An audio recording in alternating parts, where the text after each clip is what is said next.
Breaking news. Philippines లో భారీ భూకంపం సంభవించింది. ఆ దేశ దక్షిణ ప్రాంతాన్ని వణికించింది. రిక్టర్ స్కేల్ పై తీవ్రత 8.2గా నమోదైంది. ఈ ప్రకంపనల తీవ్రత పొరుగు దేశాల్లోనూ కనిపించింది. భూకంప తీవ్రత అంచనాలకు మించి ఉండటంతో సునామీ హెచ్చరికలు జారీ చేశారు.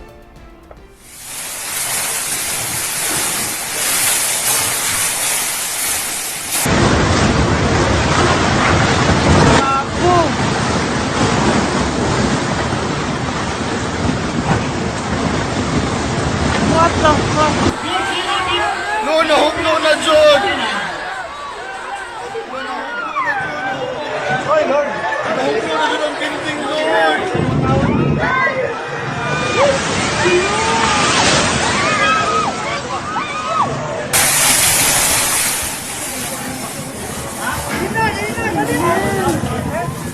ఫిలిప్పీన్స్ దక్షిణ ప్రాంతంలోని మిండనవో ద్వీపకల్పం పరిసరాల్లో భూ ప్రకంపనలు సంభవించాయి. భూమి ఉపరితలం నుంచి 10 కిలోమీటర్ల లోతు భూమిలో కదలికలు కనిపించాయి. శాంటోస్ నగరానికి 13 కిలోమీటర్ల దూరంలో 10 కిలోమీటర్ల లోతులో భూకంప కేంద్రాన్ని గుర్తించారు. తీర ప్రాంతాల్లో సునామీ హెచ్చరికలు జారీ చేశారు. భూకంపం తర్వాత యుఎస్ సునామీ వార్నింగ్ సిస్టమ్ ప్రమాదకరమైన అలలు వచ్చే అవకాశం ఉందని హెచ్చరించింది.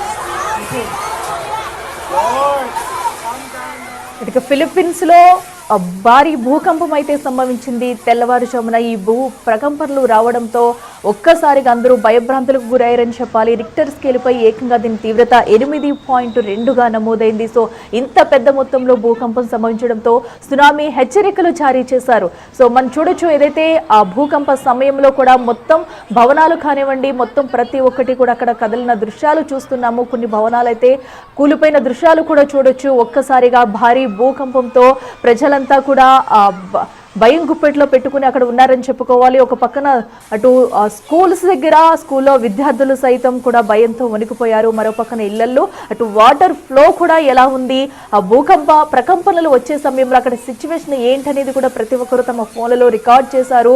ఏదైనా వచ్చి వణికించేస్తుందన్న తీరులో కూడా భూకంపం అయితే సంభవించింది. బిల్డింగ్స్ కూడా పడిపోతున్న దృశ్యాలైతే బిగ్ టీవీ స్క్రీన్ మీద చూడొచ్చు. వరుసగా 8.2 తీవ్రతతో ఈ భూకంపం సంభవించడంతో ఒక్కసారిగా అలర్ట్ అయ్యారు.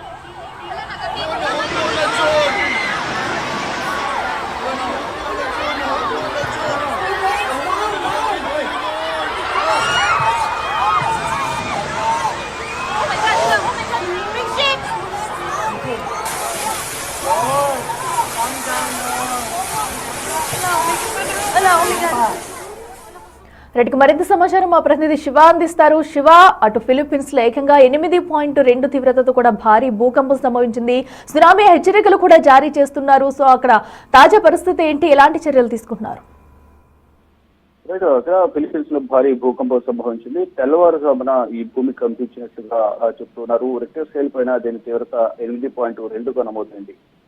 మిండనావో ద్వీపకల్పం పరిసరాల్లో భూమి కంపించింది. పసిఫిక్ సముద్ర తీర ప్రాంతాలకు సునామీ హెచ్చరికలు కూడా అధికారులు జారీ చేశారు. ఫిలిప్పీన్స్, ఇండోనేషియా, జపాన్ దేశాల్లో కొన్ని గంటల్లో సునామీ అలలు దూసుకువచ్చే అవకాశాలు ఉన్నాయనేది కూడా వాతావరణ శాఖ, అలాగే పిఎం అంటే ఇండోనేషియాకు సంబంధించిన సునామీ హెచ్చరికల కేంద్రం తెలియజేసింది. మొత్తంగా ఈ భూకంప కేంద్రం మిండనావో ద్వీపానికి సమీపంలో 10 కిలోమీటర్ల లోతులో ఉన్నట్టుగా German research centre for geosciences Pacific tsunami హెచ్చరిక కేంద్రం అప్రమత్తమై సముద్ర తీరాల ప్రజలకు అలర్ట్ జారీ చేశారు. సముద్ర తీరాలకు అందరూ కూడా ప్రజలు దూరంగా ఉండాలంటూ కూడా ఆదేశాలు జారీ చేశారు. ఇక మిండనావో తీర ప్రాంతాల్లో సునామీ అలలు ఎగసిపడే అవకాశం ఉన్నట్లు కూడా అధికారులు హెచ్చరించిన నేపథ్యంలో ప్రజలందరూ కూడా తీవ్ర ఆందోళన వ్యక్తం చేస్తున్నారు. అక్కడి నుంచి వారంతా కూడా దూర ప్రాంతాలకు వెళ్లే ప్రయత్నాలు చేస్తున్నారు. ఇక ఇండోనేషియాకు సంబంధించిన ఉత్తర సులవేసి, మలుపు ప్రాంతాల్లో అలలు వచ్చే అవకాశం ఉందనేది కూడా చెందిన పిఎంకేజీ స్పష్టం చేసింది. మరోవైపు జపాన్ సంబంధించి కూడా ఇబార్కి ఫ్రీ సెక్టర్ నుండి ఉన్న తీర ప్రాంతాలకు సునామీ హెచ్చరికలు జారీ చేసిన నేపథ్యంలో మొత్తం ఈ ఫిలిప్పీన్స్, అక్కడే ఉన్న ఇండోనేషియా, జపాన్ తీర ప్రాంతాలకు కూడా ఈ సునామీ హెచ్చరికలు కూడా జారీ చేసినట్టు తెలిసి మొత్తం చూసుకుంటే ఈ భూకంప కేంద్రం అనేది మెండినవర్ ద్వీపానికి సమీపంలో 10 కిలోమీటర్ల లోతులో ఉన్నట్లు కూడా జపాన్ విదేశ శాఖ తెలియజేసింది. ఈ సముద్ర తీర ప్రాంతాలందరినీ కూడా ప్రజలందరూ కూడా సురక్షిత ప్రాంతాలకు వెళ్లాలంటూ కూడా ఆదేశాలు జారీ చేశారు. Right Shiva, thank you.